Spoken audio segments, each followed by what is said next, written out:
Welcome to Shukla study point. आप सभी का स्वागत है आपके अपने YouTube channel Shukla study point में। मैं शिवम शुक्ला आप सभी दोस्तों का हार्दिक स्वागत करता हूं। आज के वीडियो के अंतर्गत दोस्तों हम बात करेंगे ज्योग्राफी के सेकंड पेपर के बारे में, मतलब इंडियन ज्योग्राफी के बारे में, यानी ज्योग्राफी ऑफ इंडिया के बारे में चर्चा करेंगे, भारत के भूगोल के बारे में चर्चा करेंगे। जैसा कि आपको पता होगा कि भारत का जो भूगोल है उसमें जैसे कि बात की जाए तो भारत के परिप्रेक्ष्य में सारे मुद्दे हमको देखने होंगे।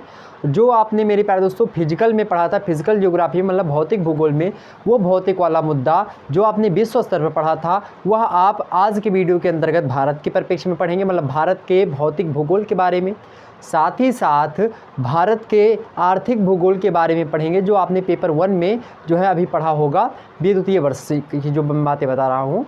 तो इसी प्रकार से आपने जो पेपर 2 के अंतर्गत पढ़ा होगा बीए फर्स्ट ईयर में या प्रथम सेमेस्टर में, पेपर 2 में आप मानव भूगोल पढ़ रहे थे, तो मानव भूगोल के भी अंश यहाँ पर आपको दिखाई पड़ेंगे। मतलब आपको एक बात मैं बता दूं कि यहाँ पर हर एक मुद्दे जो कि जियोग्राफी से रिलेटेड होंगे, चाहे वह कहीं का भी मुद्दा हो, भारत के परिप्रेक्ष्य में, भारत की नदियों के बारे में, भारत के महासागरों के बारे में, भारत के स्थल मंडल, वायुमंडल, इन सभी मंडलों के बारे में हम चर्चा करेंगे। वैसे भारत में कोई वायुमंडल है नहीं, मतलब पूरी की पूरी पृथ्वी का वायुमंडल हम अध्ययन करते हैं, लेकिन भारत के परिप्रेक्ष्य में देखेंगे कहाँ कहाँ तक क्या क्या चीज़ें होती हैं, इसको हम देखने का प्रयास, कौन सी नदियाँ बहती हैं, कौन से पर्वत पठार हैं, यानी संरचना उच्चावच जो क्षेत्र होता है वो हम यहाँ पर चर्चा करेंगे। जनरली बीए द्वितीय वर्ष के छात्र छात्राओं के लिए यह लेक्चर बहुत ही महत्वपूर्ण है। बीए द्वितीय वर्ष में छात्र छात्रा जब पहुँचते हैं तब उनको जो एक प्रकार से ज्योग्राफी अगर आपकी विषय वस्तु है तो आपको एक भूगोल भारत के बारे में पढ़ाया जाता है, मतलब भारत के बारे में, भारत के भौतिक पक्ष के बारे में, भारत के मानवीय पक्ष के बारे में, और भारत के आर्थिक पक्ष के बारे में, और भारत के मेरे प्यारे दोस्तों तमाम सारे ऐसे पक्ष जो कि ज्योग्राफी से रिलेटेड हैं, उन सभी पक्षों के बारे में हमको जानना पड़ता है। ठीक, तो यहाँ पर हम तमाम सारे मुद्दों को देखेंगे, कृषि वगैरह भी भारत के परिप्रेक्ष्य में देखेंगे। ठीक, बिल्कुल चिंता न करें। तो यह बीए द्वितीय वर्ष भूगोल अर्थात जियोग्राफी द्वितीय प्रश्न पत्र, मतलब कि सेकंड पेपर भारत का भूगोल। इससे पहले मैं बता दूं आर्थिक भूगोल का सिलेबस हमने डिस्कस कर लिया ऑलरेडी, तो अगर उसको आपने नहीं देखा तो देख लीजिएगा। सोशियोलॉजी का सिलेबस डिस्कस हो चुका, पेपर 1 का, पेपर 2 का जल्द ही आ जाएगा। इसी प्रकार से हमने मेरे प्यारे दोस्तों बात की जाए जो है थर्ड ईयर का सोशियोलॉजी का सिलेबस पेपर 1 का डिस्कस कर लिया है, उसको भी जा करके देख लीजिएगा जो थर्ड ईयर के छात्र छात्रा हैं। अब चाहे आपका सेमेस्टर वाइज परीक्षा हो तो लगभग सेमेस्टर की बात की जाए तो तीसरा सेमेस्टर या दूसरा सेमेस्टर पड़ेगा ये जो सिलेबस है उसमें भारत का भूगोल। अगर आपके चाहे जिस सेमेस्टर में है या चाहे जिस ईयर में है, किसी भी विश्वविद्यालय में भारत का भूगोल पढ़ेंगे तो सेम सिलेबस आपको देखने को मिलेगा मेरे प्यारे दोस्तों, यह बात ध्यान रखेंगे। इन समस्त मुद्दों को आपको देखना होगा। चलिए, और प्रश्न कहाँ से अधिक मात्रा में पूछे जाएंगे उसको भी यहाँ पर बताने का प्रयास करूँगा। एक बार जितने भी लोग हमारे साथ जुड़े हुए हैं सभी लोग एक बार वीडियो को लाइक करेंगे और प्रेम से सभी लोग क्या बोलेंगे, जय माता दी। चलिए मेरे प्यारे दोस्तों, बात करते हैं भारत के भूगोल के बारे में। नवीनतम पाठ्यक्रम 2022 के बारे में चर्चा करेंगे, न्यू सिलेबस होगा आपका बिल्कुल। ठीक, चलिए बात करते हैं। आपका सिलेबस जो है 5 इकाइयों में बटा हुआ है, यूनिट 1, 2, 3, 4 और 5। ठीक, तो 4 मतलब 5 इकाइयों में आपका बटा हुआ। 5 इकाइयों में कौन कौन से चैप्टर हैं, कौन कौन से पॉइंट्स से समझते हैं। पहली इकाई जब आप शुरुआत करेंगे तो एशिया एवं दुनिया या एशिया एवं विश्व के परिप्रेक्ष्य में या संदर्भ में भारत, तो भारत का अध्ययन हमको करना है। और किसको ध्यान में रखते हुए, तो एशिया को ध्यान में रखते हुए कि एशिया में भारत का कौन सा स्थान। जैसे हम पढ़ेंगे कि हाँ भारतीय अर्थव्यवस्था, तो भारतीय कृषि कैसी है, तो उसको हम थोड़ा सा तुलना भी करेंगे कि विश्व की कैसी थोड़ी सी, क्योंकि विश्व स्तर की चीज़ें हम पढ़ चुके हैं थोड़ा बहुत आर्थिक भूगोल के अंतर्गत, यानी पेपर 1 जो हमने बताया था उसके अंतर्गत। अब यहाँ पर आपको भारत परिप्रेक्ष्य में देखना पड़ेगा, तो एशिया और दुनिया के संदर्भ में भारत के बारे में हमको अध्ययन करना है, मतलब भारत की अवस्थिति कैसी है, भारत का विस्तार कहाँ है, पूरे के पूरे विश्व की बात कीजिए ग्लोब पर, तो भारत का विस्तार किस देशांतर तक है, या फिर किन अक्षांशों के बीच में भारत जो है रहता है, भारत में क्या क्या चीज़ें हैं और किन देशों से सीमा साझा करता है, ये तमाम सारे मुद्दे, कौन कौन से महासागर, स्थल, ये सब जुड़े हुए हैं। इन समस्त मुद्दों को देखने का प्रयास रहेगा मेरे प्यारे दोस्तों। तो एशिया और दुनिया के संदर्भ में भारत में हम भारत की संरचना को देखेंगे, यानी स्ट्रक्चर को देखेंगे कि भारत का स्ट्रक्चर जो है, ये जो त्रिभुजाकार भारत बना हुआ है, अगर मैप की बात की जाए तो लगभग कुछ ऐसा मैप आप देखते होंगे, मेरे प्यारे दोस्तों। बात की जाए ये थोड़ा सा लंबा कर लीजिएगा, ये ऐसे है। ठीक, तो ये कुछ ऐसा आप जो है भारत का नक्शा देखते होंगे, तो कहीं ना कहीं पे ये जो स्ट्रक्चर है इसके बारे में हमको चर्चा करनी है। जो पूर्वोत्तर का भाग, अब यहाँ पर आप देखेंगे जो है उच्चावच में जैसे कि यहाँ पर देखेंगे हिमालय पर्वत आपका पड़ेगा।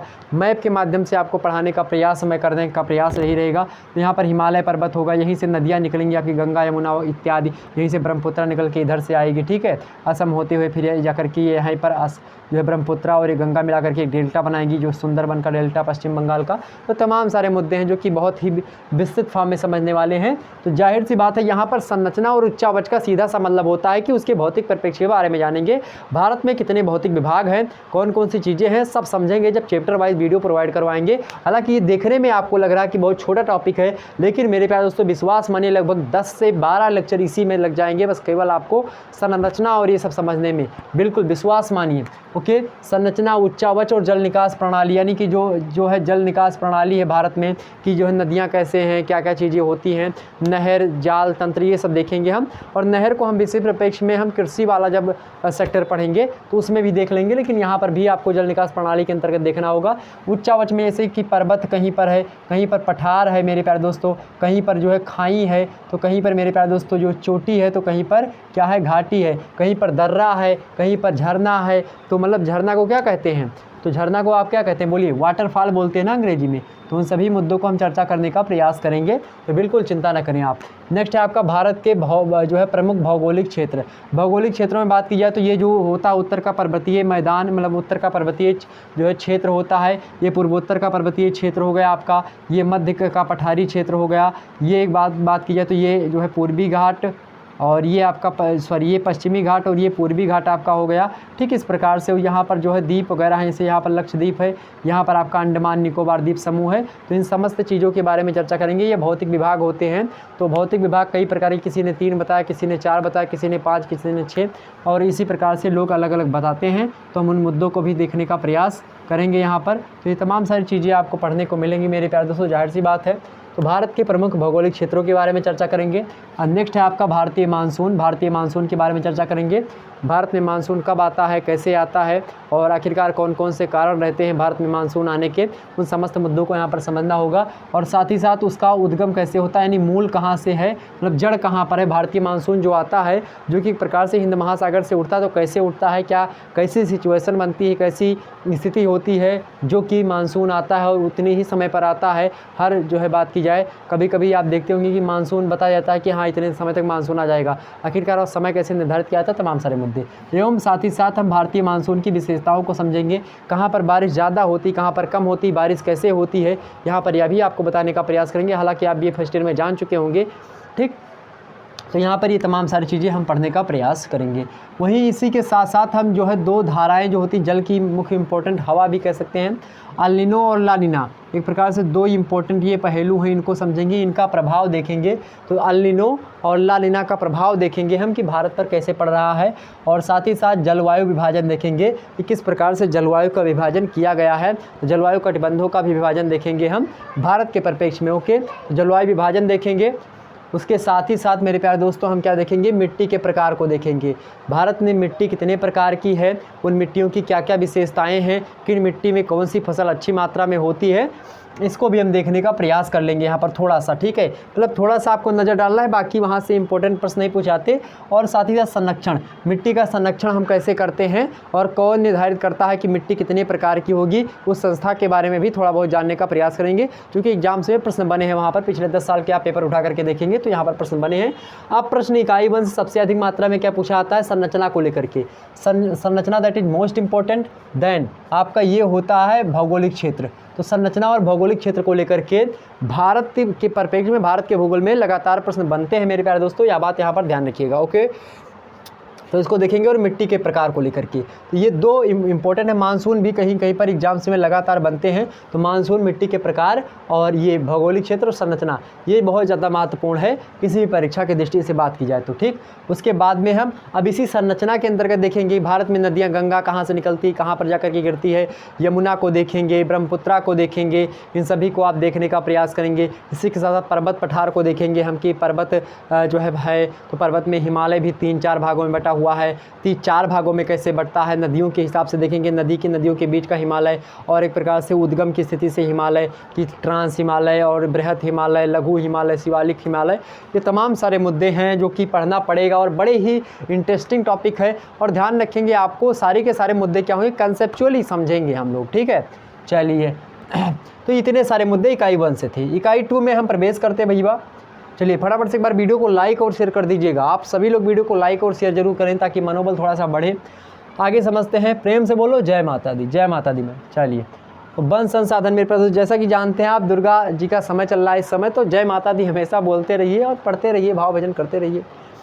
वन संसाधन भैया, वन संसाधन क्या होता है, जैसे कि वन संसाधन हम सोचते हैं, जैसे वन तो जानते होंगे यार, जो पेड़ पौधे आप देखते होंगे आपके आरी पड़ोस में कहीं पर वन वगैरह होंगे, तो उनका वन का उपयोग हम कैसे कर सकते हैं और उनका संरक्षण हमको कैसे करना चाहिए, या फिर सरकार के द्वारा कौन सी चीज़ें लागू की गई हैं इसके संरक्षण हेतु, ये तमाम सारे मुद्दे, मतलब तमाम सारे मुद्दे हम समझेंगे। तो वन का उपयोग कैसे करते हैं, वन संसाधन अर्थात वन एक संसाधन है और एक प्रकार से वह संसाधन हमको कैसे यूज करना है, कैसे उपयोग करना है और कैसे उसको हमको संरक्षित करना, बचाए रखना है। संरक्षण का मतलब होता है कि आप अपने आवश्यकता अनुसार उसका उपयोग करें और बुद्धिमत्तापूर्ण उपयोग करें। ऐसा नहीं कि आप फिजूल खर्ची करें, फर्जी में आप जो है लकड़ी को काटें, ऐसा नहीं। आप अपनी उपयोग आवश्यकता अनुसार आप उसका उपयोग करें, साथ ही साथ उसको बचाए रखें। किसके लिए, अपनी जो आने वाली पीढ़ी है उसके लिए। तो भावी पीढ़ी के लिए जो बचाए रखना ही क्या कहलाता है, संरक्षण कहलाता है। और वही वन संसाधन का संरक्षण हम यहाँ पर पढ़ेंगे, ठीक। और उसके बाद में अगला है आपका बिजली संसाधन। बिजली संसाधन के बारे में देखेंगे, इसमें बिजली कैसे बनती है, बिजली कैसे बनती है, जैसे जल के माध्यम से, जल विद्युत, कोयला से भी बिजली बनती है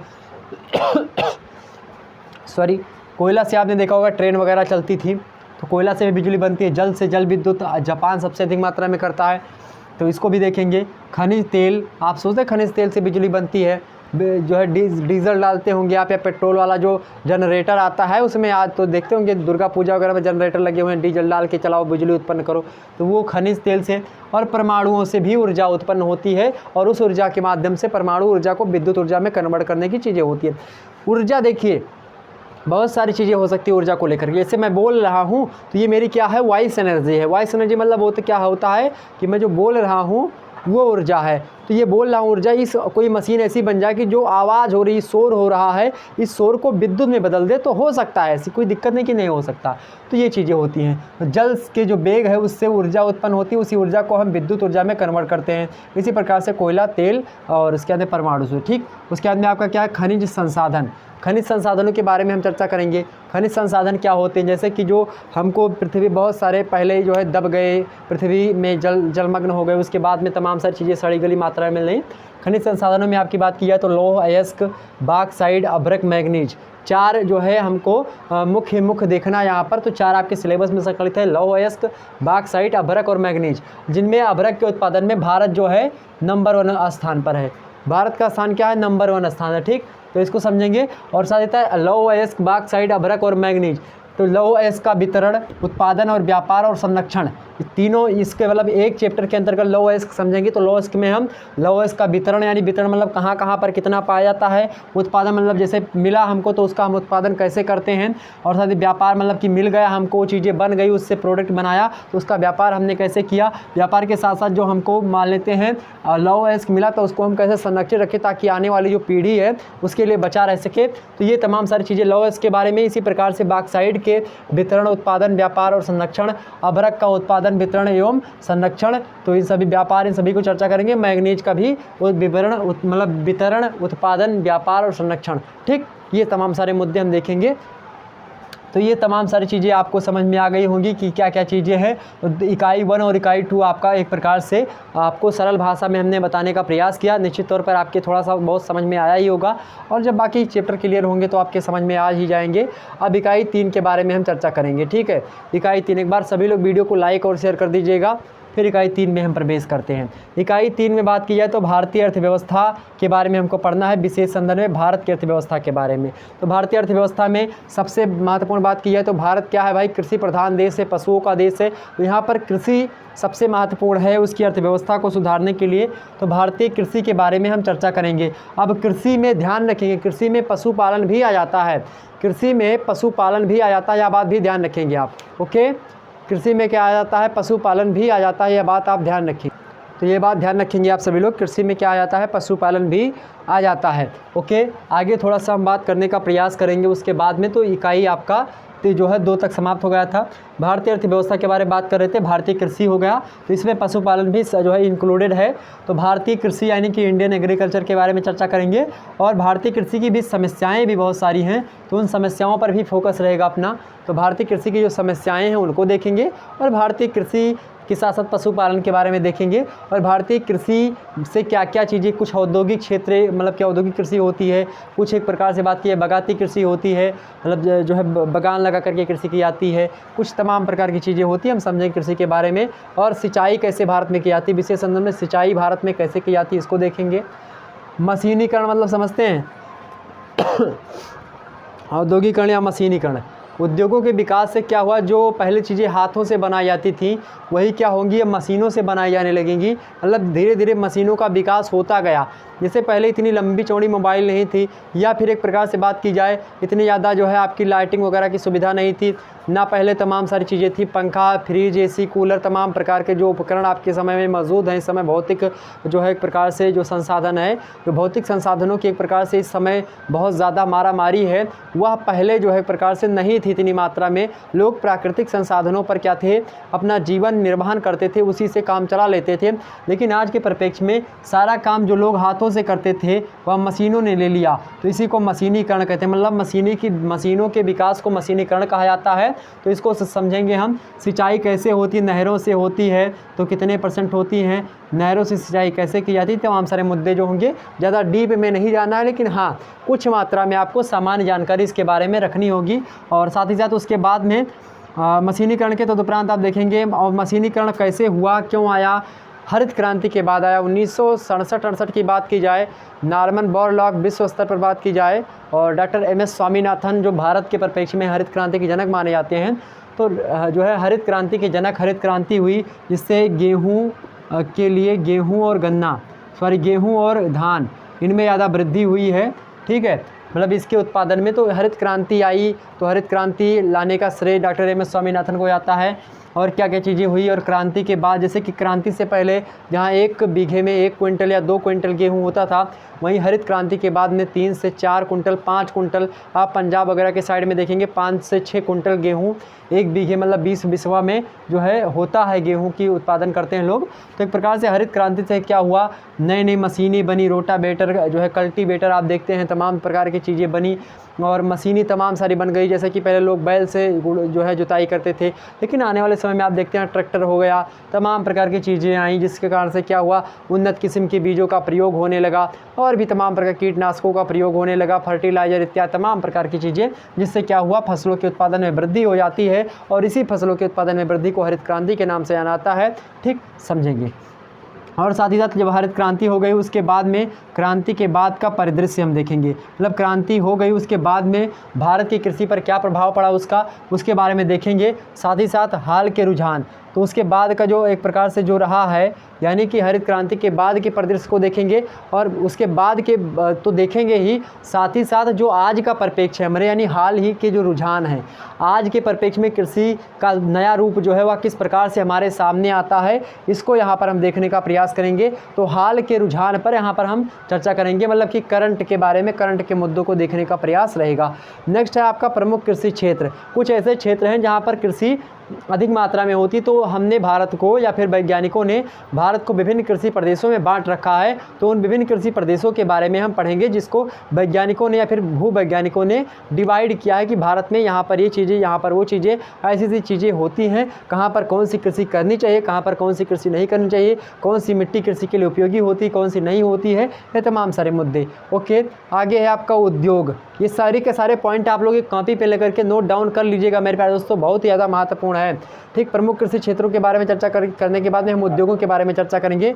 उद्योगों के स्थानीय कारक देखेंगे। स्थानीय कारक मतलब क्या होता है, उद्योग कहाँ पर स्थापित किए जाएँ। जैसे उद्योग वहीं पर स्थापित किए जाएंगे जहाँ पर यातायात के साधनों, मतलब कि रोड वहाँ तक आता जाता हो, जहाँ पर उद्योग यानी फैक्ट्री लगाई जा रही हो, या फिर वहाँ से अगर फ़ोन मिला हो किसी के पास तो संचार की व्यवस्था मतलब होनी चाहिए, आवागमन अर्थात आपका जो संदेश है दूसरे तक पहुँच जाए फ़ोन के माध्यम से, मतलब नेटवर्क की सुविधा हो। और इसी प्रकार से बात की जाए वहाँ पर सस्ते श्रमिक मिल जाएँ जहाँ पर उद्योग स्थापित किया जाएगा। और साथ ही साथ बात की जाए वहाँ से थोड़ा सा नज़दीक बाज़ार पड़े तो वहाँ पर आपका जो है फैक्ट्री उपयोगी सिद्ध होती है, तमाम प्रकार की चीज़ें, तमाम सारी चीज़ें। तो और रोड हो आसानी से ताकि लोग आ जा सकें, ये चीज़ें। तो उद्योगों का स्थानीय कारक यही होता है। और तो इसको देखेंगे, उसके साथ ही साथ प्रमुख उद्योग देखेंगे। प्रमुख उद्योगों में आपका लौह उद्योग हम देखेंगे, इस्पात यानी लौह और इस्पात उद्योग दोनों को एक साथ में देखना है। कपड़ा देखेंगे, कपड़ा उद्योग, सीमेंट उद्योग देखेंगे, चीनी उद्योग देखेंगे, कागज़ उद्योग देखेंगे हम, तेल रिफाइनरी उद्योग देखेंगे और उर्वरक उद्योग देखेंगे। और इन उद्योगों का विकास कैसे हुआ और साथ ही साथ जो इनका विकास हुआ है कहाँ कहाँ पर हुआ है उनको हम प्रमुख औद्योगिक क्षेत्रों के अंतर्गत चर्चा करेंगे। मतलब जो लौह इस्पात, कपड़ा, सीमेंट, चीनी, कागज़, तेल रिफाइनरी, उर्वरक, इन सभी का जो विकास हुआ है, इनका विकास कैसे हुआ है और किन किन परिस्थितियों में हुआ है, कब कब हुआ है और कहाँ कहाँ पर इनका विकास हुआ है, कहाँ कहाँ पर इनका उत्पादन जो है मैन्युफैक्चरिंग कहाँ पर इनकी की जाती है, इसको देखने का प्रयास। इसी के साथ साथ प्रमुख औद्योगिक क्षेत्र जहां पर ये बनाए जाते हैं उनको देखना है और साथ ही साथ उनकी विशेषताओं को हमको विशेष संदर्भ में चर्चा करने की। लौह इस्पात की जो एक प्रकार से अगर हम औद्योगिक क्षेत्र है वहाँ का लौह इस्पात जहाँ पर बनाया जाता है उसकी एक प्रकार से विशेषता क्या होती है, उसका कैरेक्टरिस्टिक्स क्या होता है, इसके बारे में हम समझने का प्रयास करेंगे। तो ये इतने मुद्दे थे जो कि आपको इकाई 3 समझने थे। इकाई 4 यहाँ पर आपके है और इकाई 5 यहाँ पर है। थोड़ा सा कैमरा नीचे करते हैं, उसके बाद में आपको इसको बताने का प्रयास करते हैं मेरे प्यारे दोस्तों। ओके,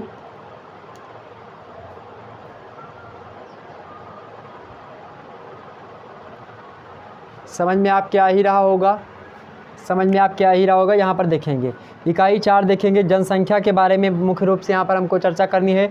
जनसंख्या की वृद्धि कैसे होती है, कैसे हुई है जनसंख्या वृद्धि, माल्थस का थ्योरी भी यहाँ पर देख लेंगे हम। जनसंख्या का वितरण मतलब कहाँ पर कैसी जनसंख्या पाई जाती है, किन क्षेत्रों में ज़्यादा जनसंख्या पाई जाती है और किन क्षेत्रों में कम जनसंख्या पाई जाती है। तो इन समस्त मुद्दों को हम चर्चा करने का प्रयास करेंगे। तो जनसंख्या कहाँ पर ज़्यादा कहाँ पर कम पाई जाती है, इसको वितरण कहते हैं। वृद्धि यानी जनसंख्या का वृद्धि कैसे होती है और क्यों हुई, जनसंख्या वृद्धि कितने मात्रा में हुई इसको देखेंगे। जनसंख्या का क्या रेशियो रहा महिला पुरुष का, इन सभी को भी देखेंगे। इसी में हम जनघनत्व के बारे में देखेंगे कि कितने रेशियो में, मतलब की बात की जाए 1 वर्ग किलोमीटर में, 1 वर्ग किलोमीटर की एक किलोमीटर की बात की जाए, 1 वर्ग किलोमीटर, 1 किलोमीटर इधर जाओ, 1 किलोमीटर इधर, 1 किलोमीटर इधर, 1 किलोमीटर इधर, इसके बीच का जितना भी क्षेत्र बन चाहे मान लेते हैं इसमें 10 लोग रहते हैं। इसमें 10 लोग अगर रहते हैं तो यही हो जाता है कि 10 व्यक्ति प्रति वर्ग किलोमीटर निवास करते हैं। तो इसको देखेंगे किस प्रकार से लोगों का निवास जनघनत्व तो कैसा है। तो घनत्व मतलब होता है कितनी घनी आबादी में लोग रह रहे हैं, ठीक। तो इसको हम देखने का प्रयास करेंगे। तो जनघनत्व तो देखेंगे और जनसांख्यिकीय और व्यावसायिक संरचना देखेंगे कि कहाँ पर जनसंख्या ज़्यादा बसती है, कहाँ पर जनसंख्या कम बसती है, इसको यहाँ पर देखेंगे।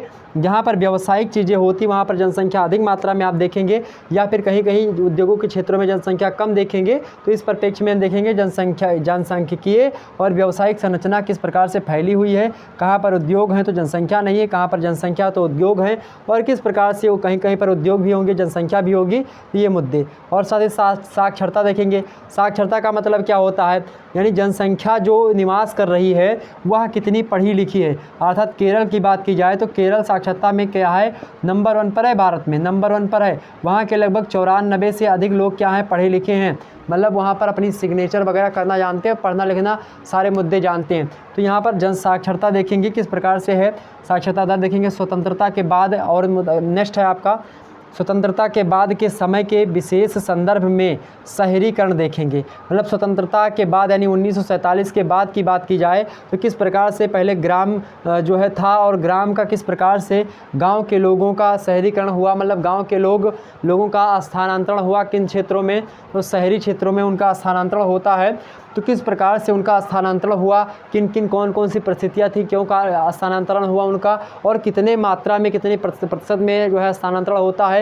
पहले स्वतंत्रता के पहले जो है गंवई जनसंख्या की बात की, यानी गांव के लोग कितने % में निवास करते थे भारत की बात की जाए, और कुल जनसंख्या का शहरी % आज कितने परिप्रेक्ष्य में है, मतलब वर्तमान समय में। इन तमाम सारे मुद्दों को हम यहाँ पर देखने का प्रयास करेंगे। तो जनसंख्या स्वतंत्रता के बाद के समय के विशेष संदर्भ में शहरीकरण देखेंगे या नगरीकरण देखेंगे, किस प्रकार के शहरों की तरफ रुझान लोगों का ज़्यादा रहा है, इसको देखेंगे। चूँकि शहरों में तमाम प्रकार की चीज़ें जो है मिल जाती हैं और नेक्स्ट है आपका समस्याएं, यानी इन सभी तमाम सारी जनसंख्या से जुड़ी बहुत सारी जनसंख्यात्मक समस्याएं बहुत ज़्यादा हैं, तो जनसंख्या से जुड़ी तमाम सारी समस्याओं को देखने का प्रयास करेंगे। ठीक, जनसंख्या जो वृद्धि हो रही है वह किस प्रकार से समस्या का कारण बनती जा रही है उसको भी बताने का प्रयास करेंगे। उसके बाद में नेक्स्ट है आपका परिवहन एवं व्यापार।